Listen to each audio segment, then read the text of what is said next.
as the intention of the individual who's performing it. Often when I give a lecture, when I travel around the world and I give lectures, often people will become very inspired. They will experience tremendous inspiration and they will say, how do I do it? Tell me what I need to do. What practice should I do? I said, well, you have to want it more than anything else. You have to want it more than anything else. So for example, the great Indian yogi, Paramahansa Yogananda, who came to America in the early 20th century, was a practitioner of Kundalini Yoga and Raja Yoga. And he really brought this the ancient Indian science of Raja Yoga, and he really taught it to the masses. And he said, if you practice this technique of meditating on your chakras and bringing the energy up to your brain, he said, you will have easier access to spiritual enlightenment than you can imagine.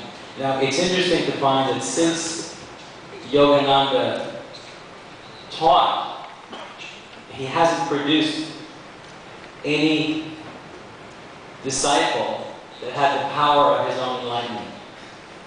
And when we read in his great book, Autobiography of a Yogi, about his childhood, when he was initiated into the practice of Raja Yoga and Kundalini Yoga, he used to practice hours and hours and hours every day. He was mad for God.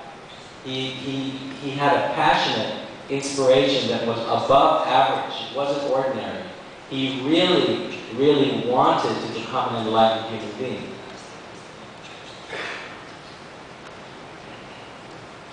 When he was practicing, he thought he could never practice enough.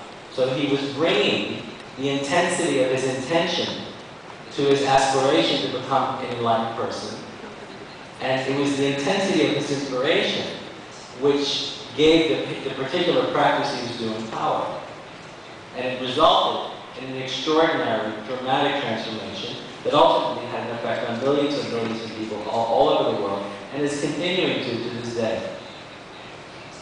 The Buddha, who practiced vipassana meditation, which is meditation on the breath, sat under the Bodhi tree, and he said, I'm not going to stand up. I'm not going to get up from this meditation until I become enlightened. I will not get up until I become enlightened. It's a very powerful intention. How many people have that kind of intention? That when I sit down to meditate, I'm not going to get up until I'm enlightened. Most people are looking at their watch, is the hour over yet? So, now, since the time of the Buddha, of course, 2,500 years ago, millions and millions of people, and now also in the West, have practiced the great vipassana meditation that the Buddha taught. But of all the millions of people who do that particular form of practice, it's very rare to get the result that he did. But I think that the reason that the Buddha had that extraordinary result of his own profound enlightenment, that we're all still feeling the reverberations from, had to do with the power of his own intention. His own intention. Once when I was in Jerusalem, I met a wonderful, very holy man who was a rabbi. I was told he was an extraordinary person, and when I met him, he demonstrated and manifested a kind of humility that was breathtaking. His humility was almost unbearable to behold. But he was almost like a man without skin. But I was told that when he did his prayers that would ordinarily take people about 20 minutes, took him 2 or 3 days. So when the Jewish holy day, the Jewish Sabbath, was over on Saturday, he was still found to be doing the Sabbath prayers on Tuesday morning. So his commitment and the intensity of his concentration was extraordinary. His intention and his commitment is what I feel empowered the prayer that he was doing to yield the dramatic results. So, for an example, in the same way, in Eastern Orthodox Christianity, there are many people that practice the prayer of the heart. But the mere practice of the prayer of the heart in and of itself is not what's going to yield the result. It has to do with the intention of the practitioner. So it's not the particular form of practice necessarily that we choose or that we're attracted to. It has to do with the intention of the individual behind the practice of the prayer that's going to yield the result. And so I think the way to really think about this has to do with how far do I want to go.